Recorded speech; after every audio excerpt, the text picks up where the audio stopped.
DRX's comp, and then DRX, they shore it up with Jace on R5. And this is a pick that Doran's been able to actually take Noguri down on as well. Doran has, in his time in the LCK, really sort of risen. He's had a bit of a tumultuous season so far, but against Noguri, he was actually able to solo kill him, I believe, in one of their last matchups. And Doran's certainly come into his own, and it is on picks like the Jace that they like to flex between Chovy and Doran. So this could be a pretty good start for DRX, a team that does actually really like red side as well. So if they're able to win this game, they will break that 24 winning streak that DAMWON has. But the thing that I'm looking at is going to be in the early game to see whether DRX are going to continue their extraordinarily aggressive playstyle in the very beginnings of the game, because that's where they've found their advantages, where DAMWON hasn't necessarily been able to. Yeah. And I think that DRX this time around, they have the late game insurance on their side in some ways, and that can definitely prove to be quite valuable for them, because oftentimes DRX, they get into these spots where they have to win very early. Yeah. Where there's no coming back. Yeah, they build just lane kingdoms. Yeah. And they don't really know how all of the puzzle pieces fit together. They're just the really cool puzzle pieces that they found in a selection of a whole bunch of different puzzles. That analogy wasn't super fantastic, but I do want to bring this conversation over to Deft. He's back on the Caitlyn again. I think he has the highest CS per minute numbers as far as in a singular game.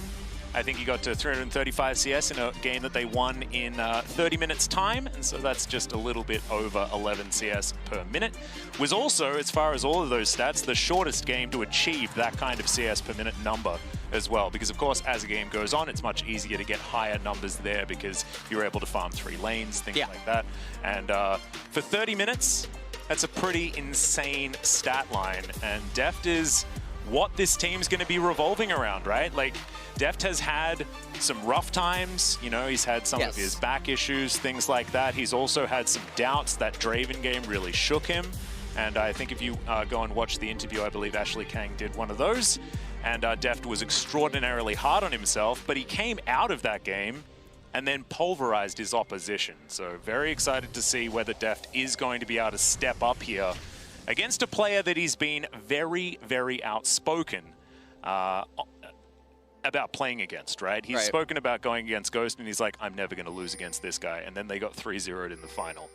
So that's tough. Well, I think that one of the things that we have to look here for Deft is which one does he end up showing up? Like you were mentioning, he can have some pretty inconsistent games, and I think when a lot of people think of Deft, they think of a world-class elite-level player that has been at the very, very top for so many years. But if you're an LCK fan and you've been watching Deft this year, sometimes he has very, very shaky games that don't look like the Deft that we've come to know. And this game on Caitlyn, it's going to be really important that he does show up the way that people can expect him to. Yeah, and this is one of his signature picks as well. I mean, Deft has always been one of those Caitlyn Lane Kingdom type players. I think if you're thinking historically about Deft, it's his Jinx with his extraordinary win rate that he's held on to for many, many years. But his Caitlyn, as far as consistency, has always been very good. So we'll just have to see whether DAMWON can do anything about it. Looking over their side, definitely a lot of comfort. They have that Graves pick that's been so coveted. And they also have Noguri on his cannon, and you know that he can just invent team fights that can just win games. And this will be interesting to see how the top lane matchup's actually going to go between Doran and Noguri. Noguri taking the unsealed spellbook here on Kennen. Yep, pretty standard stuff. No Noguri weirdness. Hasn't even taken a cull, LS. Yeah, he's... Honestly, I mean, he might be feeling a little under the weather, but we got to trade. Yep, bit of an engagement here as Deft going down very, very low. It's an extremely late cleanse, and he may not be out of the woods just yet. Actually going to flash, as now Carrier going to get stunned as well. So both summoners in the 2v2 taken away from the AD carry on DRX's side. And now Deft and Carrier, they're just in a very unfortunate situation without their summoners down here. And one of the problems is Kindred doesn't really have very easy gank access in any of these lanes. So I'm very interested to see what Pioshik's going to be able to do. Another problem is with Deft and Keria getting shoved in and losing that hard of a trade early on. Syndra has permanent control over mid. Oh, man. That's actually huge. As Keria is here trying to take care of Pioshik, but Canyon just walks in and steals his lunch money. Yeah, and this is very bad because it's going to be impossible for Kindred to play. Graves is going to double scuttle her now. And you can see that Pioshik, he might try to run over to the left-hand side, but because Beryl got that super big trade early on, he's looking for Kindred. And Syndra's always going to be able to get priority in mid lane whenever she wants over Orianna. It's not until Orianna gets Lost Chapter and maybe has blue buff that she can start pushing back in a 50-50 fashion, but even still, that's not necessarily winning. No. And it might be too late as well, because we know both of these teams like to play explosively, and DRX aren't known to be able to pull themselves back from deficits. This is a team that's used to being very far ahead very quickly in these games, and that's how they win. It's not really the let's hold on and play for late game style. As DAMWON, they do a bit of both. They just do a lot of winning. Which I know, not great analysis, but it is basically how they play. They just know how to work the map regardless of how things go. Especially up here towards the top side, we talk about Nogari's 0-2 power spike for a reason. I have a feeling that Pioshik can get up here a couple of times, but it won't really matter. This cannon is still going to be able to dictate team fights in the later stages. I think a lot of it is going to have to do with how DRX are going to navigate those situations. This Ghost down here does have his Swifty Boots, went for a cheetah recall as we've got another engage. Deadly Flourish comes down, Keria down to about half health as Deft is looking for Ghost. Spots him out as Beryl now with the Eclipse is going to be able to keep himself pretty healthy. And it's a relatively even trade in the end. And we'll see what Ghost and Beryl want to do here. They are getting pretty low on sustain tools. They just have their biscuits available. Ghost does still have some stuff pushing, but meanwhile on top side, once Kennen comes off the reset, he's going to get so much value against the Jace and the Kindred simultaneously with the Seeker's Arm Guard. If Nuguri does end up picking up that, and Pioshik is already having a very hard time playing. The mid laner constantly shoved underneath her turret, bot lane lost the trade early on, and you get no value trying to go top lane. So it's a very hard game for Kindred to play. And also, where are the marks going to be coming in as well? Because it feels like Canyon has absolute control of the entire map. And Kindred is one of these very snowbally junglers. Certainly suits Pioshik's playstyle. But if you don't get those snowballs rolling, then the Kindred can feel a little bit like a dead weight. But still, quite early into this game, only 6 minutes. And there's no gold leads or anything like that. As, okay, Doran going to go for a little bit of a trade onto Noguri here. Gonna have that back denied at least, but both of these top laners just chilling at half health. As Doran is going to deal with this minion wave and head home. Nuguri now just has the wave crashed on top of him. Now Kindred, top side of the map, red buff almost coming up, does RNG a Scuttle Crab mark on the left-hand side, so definitely skillful. I would liken that to Zoe's who rolled Redemption. Yep. I think you're exactly right. I was thinking about that myself, especially when we've got the 2 level 4 redemption rollers in this game. That is Chovy and Showmaker. You guys watched the LCK. It tilted LS to no end. Watching them get it pretty much every single game. As Pioshik going to forego his red buff, he's looking for this mark. You can understand exactly why. And Pioshik will collect the Pioshik. It's actually what the name means in Korean. I just wanted to leave it, you know, and just make people confused. Okay. As he is going to be able to collect that one for himself. Heading over now, the red buff, and we'll see where the Kindred is going to be able to go. As Canyon just going to throw this blue over to Showmaker. So a bit of a lull state to start this one off, and you can understand with the pivotal nature of this particular game, you don't want to be making any crazy moves or mistakes in game number 1 of a series like this. Now, it feels like DRX have been able to stabilize after, I know there hasn't been any kills or anything like that, but that early game jungle invade and the blue buff steal that Canyon was able to make work, it hasn't turned into, you know, a jungle schooling by Canyon, as it can happen sometimes. So Pioshik coming over here, he'll clear out this ward. And yes, Canyon's ahead, but it hasn't eventuated in too much more other than the dragon that was already picked up. And, I mean, we see very little going on inside of this game. It seems like both parties are just very content to allow the game to unfold. Now, DRX, they've rotated here for the Rift Herald. This is my favorite thing in the world. Yeah, we've got a river ramp. This is a 5v5. Doran's going to loop around Noggery. Level 7 at the moment, and here's the engage. Curtain Call comes down, and the Lamb's Respite comes in very, very early. Beryl getting a big old heal as Noggery's ultimate is beautiful. First Blood going over to Showmaker, and he still has the Unleashed Power available. As Pyosik very, very low, and that's the Flash Zenith Blade. Beryl has come to play today as Def gets to the safety of his turret, but you can't say that about Doran and Pyosik. The first 2 kills go over to DAMWON. And DAMWON now, with that kind of a victory, they also have the Rift Herald captured for themselves, so that's probably going to be planted, I would assume, in mid lane in order to just start getting damage done to Orianna's turret, because she's so good at defending it from damage. So typically you want the Rift Heralds in order to perforate that. But this kind of a win for them, it really stunts DRX now inside of the game. 2 minutes until the Cloud Dragon. We assume that DAMWON's going to be in control of getting that, and it's going to bring us 10 minutes away from a soul point.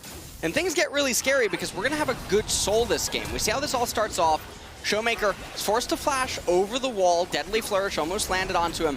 Now DRX, they're the ones that are behind in lanes right now and could scale better, but they rotated over to the Rift Herald, but their champions are a lot worse at this point in the game in terms of just base value. Lamb's Respite came out very early on, but then Nuggery just waits it out and then goes in with Slicing Maelstrom.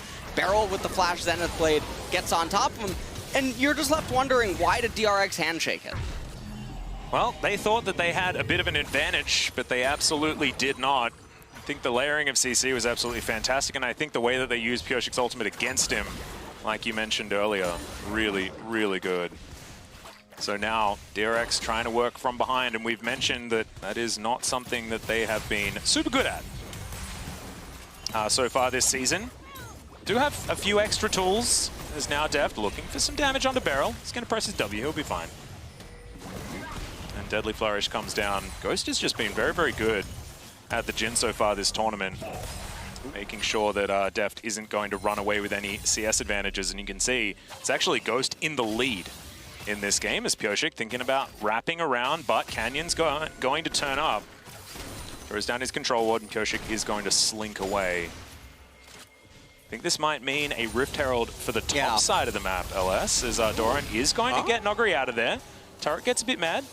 That was really close. All right, Solar Flare in the mid lane. That's the flash from Chovy, but it's a little bit late. Still, Shockwave is going to be traded forward. Chovy's going to avoid dying to anything that Showmaker's going to throw out. So, mid lane going to be okay for the minute, and Canyon actually holds on to the Rift Herald, decides that he wants to help Showmaker, and is going to put this one down now. He's carrying Pyosik in the area. A little bit surprising what's going on here. Ooh, a little bit of a whoopsie-daisy. Yeah. In top lane there. Dance of Arrows was absolutely fantastic out of Pyosik, avoiding the scat of the week as the Rift Herald is denied. That is huge for DRX. And DRX, I mean, they managed to just have so many members in close proximity. So Canyon, a little bit of a blunder there with the Rift Herald, and honestly a very big break for DRX at this point in the game. Teleport coming out of Showmaker, just wants to make sure that he's there, already has the Luden's Echo. And I think this really just emphasizes how far behind Chovy is right now. Not in terms of CS, but just in game state. He still has yet to go back and actually complete any sort of an item. He does have those Merc Treads, but it doesn't really mean anything when nothing's going to be happening in the middle stages of the game. Not going to get insane value out of it. And it's going to be Infernal Dragon coming up next. Infernal Soul for our very first game of the knockout stage. That is the way you want to start it off, in my personal opinion. As Showmaker shoves another wave towards Chovy, who's going to turn back up. And he'll collect this one for himself. So Chovy farming very well, like you were talking about, but like you say, that first blood helping Showmaker out as far as getting that advantage. And DAMWON with a lot of control around this map, as Canyon is going to lose the Rift Scuttler. As Doran comes through with an empowered Shock Blast. That is a bit of value. As you can see, gold advantage, not necessarily gigantic for DAMWON, but it is still over 1,000 as we crest the 13-minute mark.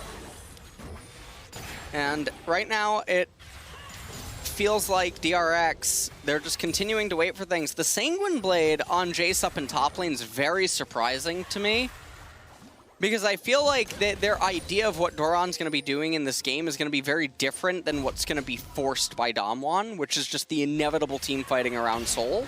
Yeah, right. And so the Sanguine Blade strikes me a little bit peculiar because the laning phase is almost over. And this item's not going to have as much value as the other traditional lethality items as this game begins to open up. And everywhere else, things are fine.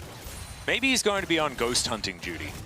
Maybe he's a ghostbuster, you know? So if the curtain call comes out, the Sanguine Blade's still going to be useful because he's going to find Ghost on his own or something like that. I'm not entirely sure. All right. Maybe Ghost is going to be in the right position for that item to work. But probably not. Well, it is Halloween. Yeah. You know, Yeah. so Halloween soon, Yeah. Alice. We might have to sing the song if it's going to continue being an item that's going to be purchased as Beryl. Up here towards the top side. And they really want to try and kill Doran. Doran has fallen once already, but that was in that team fight from before. Hasn't been dove just yet as Canyon comes on through, but Keria in position, and Deft is rotating around as well. Turret plates, not too many of them to actually go down on either side. As the heal actually comes in, they're looking to try and take down Doran, but that's the wild growth as Doran stays in the fight and takes down Noggery. Now Beryl trying to get out of there as the collateral damage not quite enough. This is why you press your potion button, ladies and gentlemen, as Doran keeps himself alive. That's why you have the Sanguine Blade too for the lifesteal. Oh, there we go. There you go. Ah. Yeah. Don't we look like fools? Egg all over our face. Well, DRX with Keria just being there ready in position, get themselves yet another good break so far inside of this game, and now they're still only down 500 gold. Keeping themselves in it as this game goes on, but if team fights are going to continue like the one that we saw earlier, still going to be dicey for DRX, but that exchange towards the top side, and actually if Doran's going to be going for this build, getting him as far ahead as possible is going to be extremely valuable, as DRX are going to lose another Rift Herald, surely in the hands of DAMWON right now. And Canyon might be able to make this one work. Second time's the charm. We can just see how healthy that mid-tier 1 turret is, and this is just a byproduct of how good Orianna is at keeping her turret alive. Wave clearing endlessly. Has the Archangels. But take a look at this replay. So the exhaust onto the cannon was there. And how clutch was it for Keria to just be in the exact spot that he was while this was going on, and Doran just barely living. The casual 13 health walk away. Not bad at all. Keria just trying to bother Beryl a little bit as he puts down ward after ward. Control ward still going in here, making sure that they can keep Deft as safe as possible. Ghost pushing in yet another minion wave. Canyon turns up. That's the Hex Flash from Beryl. Doesn't look for a Zenith Blade onto Keria, who skippies away. And this is going to be first turret going over to DAMWON at 16.5 minutes. I believe this is going to be a continuation of DAMWON's 100% first turret rate so far here at Worlds.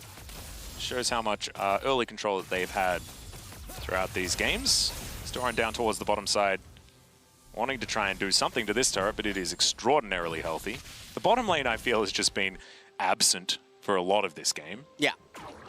Not a whole lot has been going on. It definitely feels like an LCK game. Yeah. We got 3 kills here, 17 minutes. That's what we like to see. I'm feeling well at home. I mean, we are at Lol Park, of course, as you guys did see in the picture-in-picture at the very beginning of the game. However, it's nice to have it affirmed that this is definitely LCK versus LCK, even if these are some of our most aggressive teams that we have. Just shows that this game means a lot. And no one wants to give anyone an edge, as now the first Infernal going to be started off by DRX as Deft is going to shoot it. Noggery teleports in. This will be another 5v5. We'll see how DRX are going to be able to go this time around. There's Chovy off to the side, Beryl looking for a flank, and Noggery as well, wrapping around. Pyoshik going to be able to take the Infernal Drake, and DRX just looking to try and get out of there. The flash out. Doran is just going to make sure that DRX can get out scot-free. Ooh. And Canyon getting chunked by that shock blast. The poke from DRX, and now they're going to transition into this outer turret. Collateral damage used just to get rid of the minion wave. And DRX are going to continue pushing by the looks. Yeah, and getting that Infernal Dragon is a really, really big deal, because it means that Not only do they get some increased stats for themselves, but they buy themselves so much time to continue to try to scale up on the Orianna and the Caitlyn. And that is so big for them. DAMWON, they were really close to just being able to lean on an Infernal Soul with Syndra and Jhin, and then probably just get a free win by those amplified stats and then the bonus effect. But now the game's gonna go on, and we can have a potentially explosive team fight around that 23-minute mark. We'll see whether DRX can continue stacking these up. You mentioned that, you know, DAMWON, Infernal Soul going to be extraordinarily valuable, but DRX is exactly the same, right? Like, they have so many damage dealers that will be scaling beautifully with this Infernal Drake, and they have the potential of getting 4 of them, which I don't want to think about. That's too much damage. As Canyon is going to try again. Shirley comes down in this mid lane as Shockwave just to get rid of the minion wave, but he gets rid of half of Ghost Health Bar as well. Command Protect through there, but there is the charge. So Shirley will provide a bit of value, even if DRX's mid turret is still just below half health. It's not the end of the world here for them, as Deft is going to be able to take down the Brambleback and then head back up towards farming. He's going back up into top lane. He's going to try to shove that in. DAMWON, a lot of their gold lead right now is actually just inside of the turrets. Yeah. And so they're about... Oh, what? What? Okay. Sometimes you've just got the serrated dirt and you do way too much damage. Doran picking off Ghost from the backside of that as, I guess Chovy going to be patting himself on the back for that Shockwave as well. As now Nogari's going to get the stun onto Carrier, who is going to be A-OK, but damn, I didn't even see where that came from. Hopefully we get a replay and we can see what happened there, as Carrier is just going to rotate around, and Deft able to push all the way forward. And you were talking about, you know, turret gold being a factor. Well, DRX are going to close that gap even further, as it's only 1,000 here at 20 minutes. This game is a lot closer than I think a lot of people were expecting. This is definitely interesting, what is unfolding here. DRX, honestly, with the Infernal stats that they're getting on the champions, and the fact that their champions are who they are compared to DAMWON's, I feel like DRX are ahead right now inside of this game. At the Infernal fight in 2 minutes, they should likely be favored. And what you're looking for if you're a DAMWON fan is, well, what kind of a slicing Maelstrom can Nuguri end up getting? Or can they manage to chain CC Pioshik before he's able to get off his ultimate? Yeah, same can be said for Carrier as well. I mean, they do have a lot of protection methods in their composition on the side of DRX. I mean, Lamb's Respite and Wild Growth, both of them going to create a lot of longevity here for DRX. And they need it. They have no tank, right? They have no frontline. Everyone's squishy. This is a classic DRX comp, not built around the ability to take damage. All they want to do is deal damage. And nice Jhin recall there.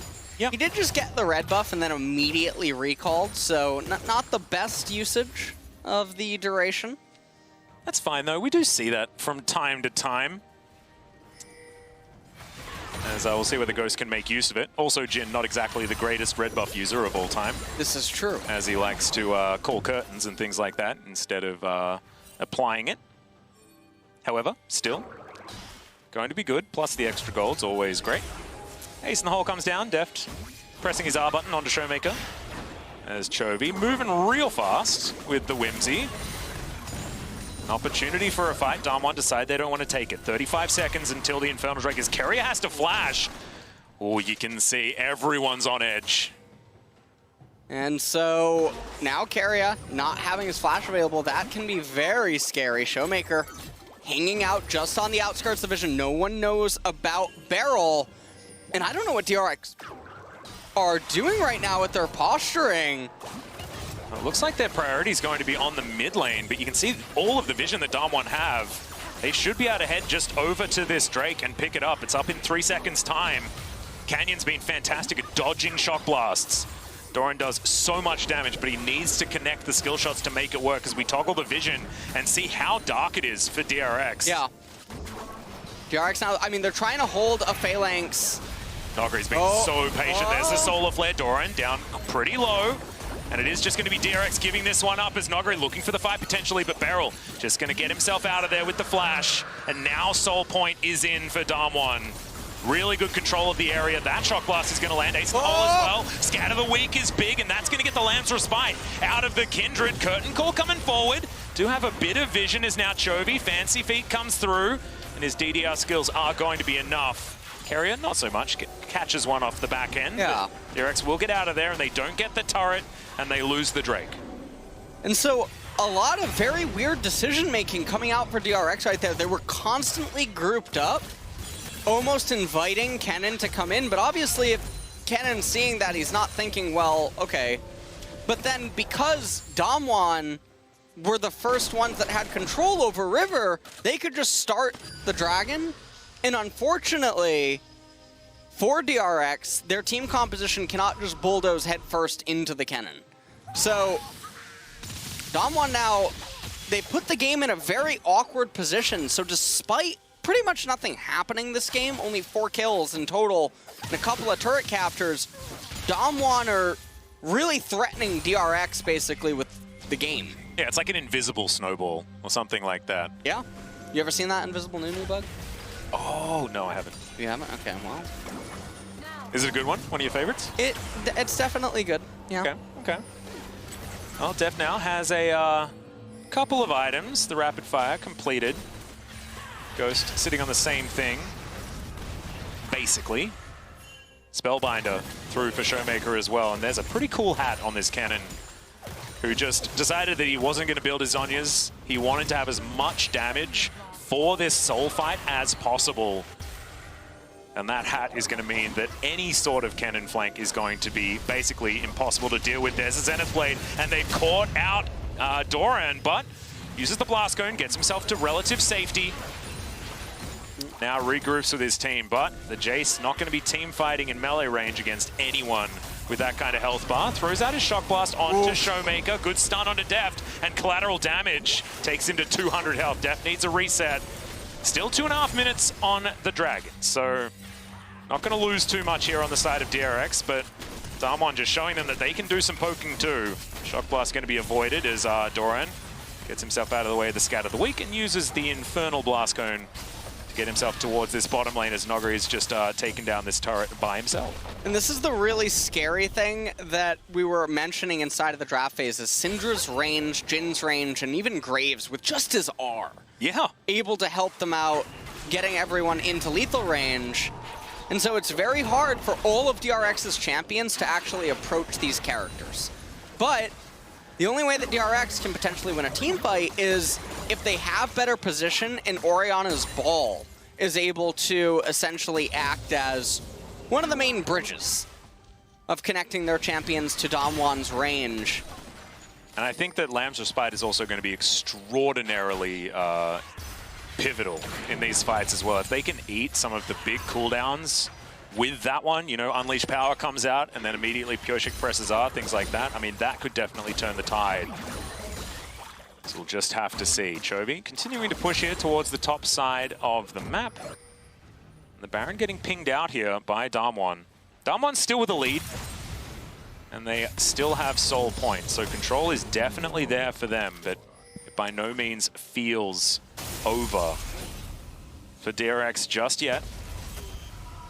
Extra crit cloak here for Deft, who's building towards his Stormrazor. He's still leveling up. Deadly Flourish, pretty nice there. Grabs just the edge onto Deft. Well, under a minute. Yeah, 1 minute until that ends up coming up.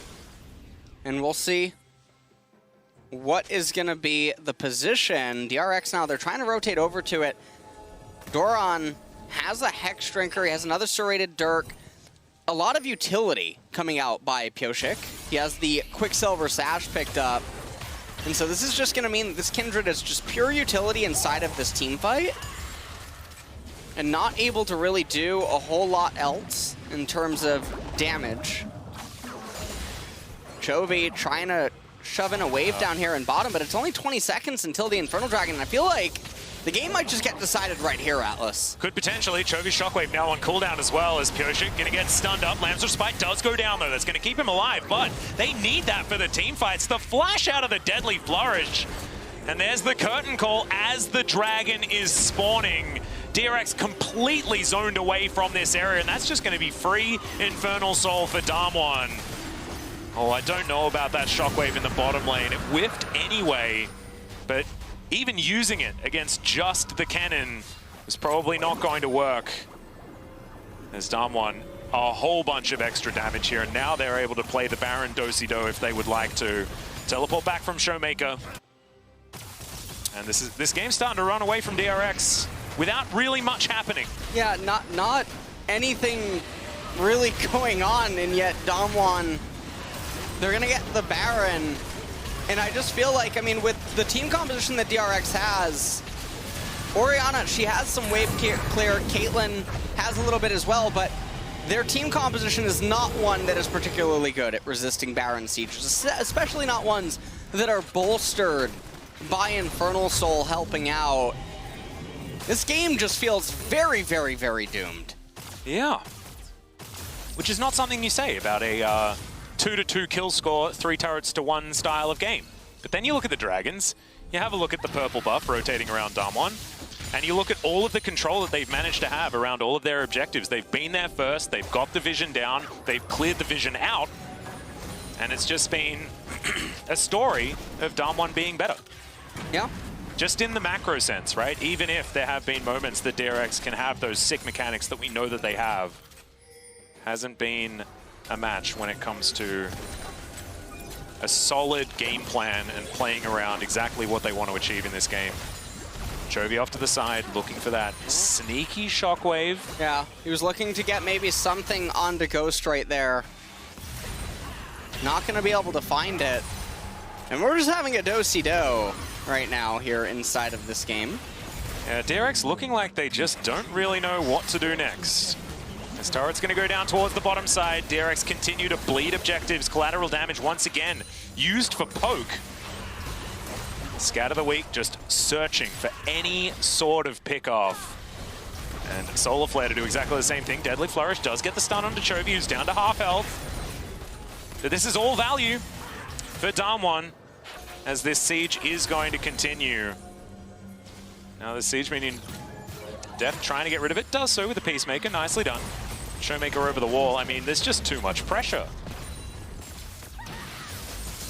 Right now, they're raising a couple of turrets. 3.5 minutes until the Elder Dragon's gonna come up. DAMWON seem very content to just allow this game to continue to go very slow. Banshee's Veil was picked up on Syndra. Deft. Yeah, gets angry for a moment. Yeah. Trying to run in there. Does get the heal out of Ghost, though, and so a little small victory there. Chovy still doesn't have the Rabadon's Death Cap completed just yet. Looks like he's going to run down into bot lane. And oh, no, maybe he has it now. He picks up the blue buff. No, he's not recalling. Not totally sure what's going on, Alice. Well, the Stormrazor might be done here for Deft as well, as he's gone back to base. Nope, actually can't afford it. BF sword in the back pocket, though. And I mean, it feels like DRX are waiting for item timings, but I mean, it feels like maybe the Nexus is just going to fall before they get there, as they are just giving away so many of these objectives. And yes, you know, it's a gold lead of about 4,000. It's not the end of the world, but you factor in the Infernal Soul, you factor in the fact that DAMWON have so much control over every single objective on this map. And DRX are just going to slowly, well, probably not even slowly, fall further and further behind. Didn't quite catch where the Red Bull Baron power play was at the end, but would have been close to about 3K. Looking at the top of our screen right now. Well, another Baron coming up in 2.5 minutes, and honestly, this is really feeling like, have you ever seen that image of the skeleton waiting on the bench? Yeah! That's actually... I had the same idea, actually. Yeah, just waiting for DAMWON DRX to get their 5th kill. Yep. In the game. Is the Nexus going to be the 5th kill? I don't think so. Do you know what the most important 50 gold in the game is? Is it the Nexus? It's Tibbers. Ah, okay, that's what I think. Thanks for asking. I thought that it would have been too obvious yeah. for it to be the Nexus, but yeah, not going to be able to get that 50 gold this game. Unfortunately, Tibbers not actually this one. See whether we get any surprise Annie picks as the game, as the tournament continues. Chovy now moving towards this outer turret that DRX have been so keen on for so long, and he will be able to collect it. A lot of shields there for the Orianna. There's now 55 seconds until the Elder Drake. It's Pyosik standing on some traps. DRX have set up for an objective, LS. Yeah, and we look at the levels on everyone. Graves is up 1 level, Showmaker, even with Chovy. Deft down 1. Oh, hold on. Noguri looking for it. He's biding his time, waiting for the opportune moment. Pyosik gets popped. He had the Lamb's Respite, but unfortunately he's not going to be able to use it from the Death Chamber. And now DRX don't have a jungler, and there is an Elder Drake coming up in 20 seconds time. That was an error. That was a kill, actually. Oh, sorry, yes. Yeah. Yes, that's what it is. Yeah. Just want to let you know that. Thank you. I'm trying to make sure that I stay on top of it. As the Elder Drake does come down. Whoa. DRX in a really awkward position. Looks Teleport like DRX, back from Doran. Yeah, they're deciding that it's now or never for them. Well, they need to make some sort of attempt to stop this from going down because they can't just continue bleeding objectives forever. Chovy moving over to the side. Deft actually frontlining at the moment. As the smoke screen goes down, the flash over. Chovy looks for the shockwave and misses. The flash out from DAMWON. Oh, but they managed to separate them a little bit. Never mind, Doran going on a little bit of an adventure. Here comes Pyosik, though. Yeah, Noguri's gonna flash in. Massive slicing Maelstrom into the back line. The Lulu dies immediately. Doran gonna go down as well, as there's the curtain call. Ghost looking for Chovy, but the Elder Drake is going to fall, and whether this Orianna gets away or not, DAMWON will put themselves in a game-winning position. Yeah, and now with the Elder Dragon, Solar Flare landed onto the Kindred, but Pyosik has the QSS able to get away. They probably are just going to move over to the Baron now. Canyon does have Smite up again for this, so should be able to go his way. Canyon's also 16 now, Pyosik 14. Just dancing inside of his jungle. Ghost's gonna come over here and try to help him as well. And with Elder and Baron, it would take a miracle in order for DRX to come back inside of this game. And they also have the Infernal Soul as well. Just a reminder, guys, the game with the least kills at Worlds so far this year had 11. And we've currently got 8. So definitely a lot of bloodlessness, but Chovy, he shot his shot. Unfortunately, it wasn't quite enough. And so what happens here is Beryl and Nuguri, I mean, they just get a perfect opening onto Deft and friends right at the very top. Deft tries to get away with his net, but Canyon obviously there with the end of the line, the ricochet off the wall, bringing Deft down. Now it's a 10,000 gold lead to Infernal Dragon, Infernal Soul, Elder, and Baron. Whoa, Deadly Flourish coming down. They're looking for Deft. He nets to get himself out of the way. This curtain call really starting to do damage as Carrier gets completely chunked. This is a 4-item Jhin. He does a lot of work. DRX now forced to go back as Carrier not going to be there. Don't want to fight a 4v5, and they will just forego their inhibitor turret. They can't just continue sacrificing objectives, but unfortunately, they're just too far behind at this point in the game. Too many buffs circling DAMWON. Still 39 seconds on the Elder Drake. Has 2 inhibitors in the blink of an eye and a teleport towards the top lane. Here's Showmaker in there. He'll push this one out, and they're looking for 3. Well, 2 inhibitors. They're rotating up into top lane, looking to raise this final turret. Pyosik just getting tagged. Even the Graves smoke screen, actually. I know, this is like a poke Graves. Yeah. I guess lethality is going to help you out there, but he's been using his collateral damage just to soften up his opponents so far this game. It's been working. Beryl getting caught out of position for the moment, but he will survive. And DAMWON still pressing forward. Deft, half health. Pyosik the same, as is Carrier. This is going to be the hat trick of inhibitors on the 1 Baron and Elder push. Elder has just dissipated. And now DRX are looking at just a couple of Nexus turrets between them and a game 1 loss. Noguri looking for his moment. Pyosik going down very, very low. Dances out of the way of the Deadly Flourish. DAMWON continue to press forward. This Nexus turret goes down immediately as now Pyosik standing on his Lamb's Respite, but immediately he's stunned up and the curtain call comes forward. It's the last Nexus turret lasting a bit longer than you may have expected, but eventually does fall down. Collateral damage does so much work over the top of DRX, and there is the slicing maelstrom, the death nail. The Nexus going down as an afterthought, and DAMWON will keep their blue side dreams alive and take down game 1 in this best-of-5 series. Well, DAMWON, it wasn't the most dominating game that people were probably expecting to open up this series, but it was definitely a stable one. Yeah. They didn't give up control anywhere. They didn't have any noticeable losses happening. There was a couple of very close encounters like the one up in top lane, but DRX, it just felt like they couldn't do anything. If Chovy isn't going to be enabled in this series, which in this matchup with this jungle dynamic, he's not going to be able to, I don't know what they're supposed to do because they need him if they want to win. Yeah, exactly. And actually, it felt like DRX got to a point where they felt like they were going to be able to scale and get themselves in there, but then lost all ability to figure out what to do next. They weren't able to set up for objectives. The early game was extremely close. They had windows, but then barrels there with absolutely fantastic vision control and things like that. And ladies and gentlemen, let's have a look at DAMWON's Mercedes drive to victory. It wasn't, of course, that Elder Drake fight